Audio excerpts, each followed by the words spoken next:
بل مش كده، بقول لك انا هعلنها دوله اسلاميه. وانتوا عارفين الجماعه الاسلاميه احنا اهل السلاح واهل الحلقه.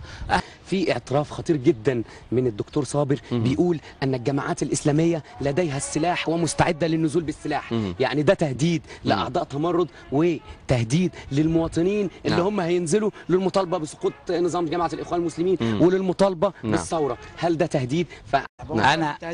انا عاوز اقول حاجه. الاستاذ مصطفى كان يقول انا عاوز اقول حاجه. احنا كشعب مصري، احنا من الجماعه الاسلاميه من ابناء الشعب المصري. ده اكيد. احنا والجميع يعرف ان احنا اول من وقفنا نصف دقيقه لحسني مبارك. هل اذا لا نهدد احد، لكننا نعرض خدماتنا على الشعب المصري.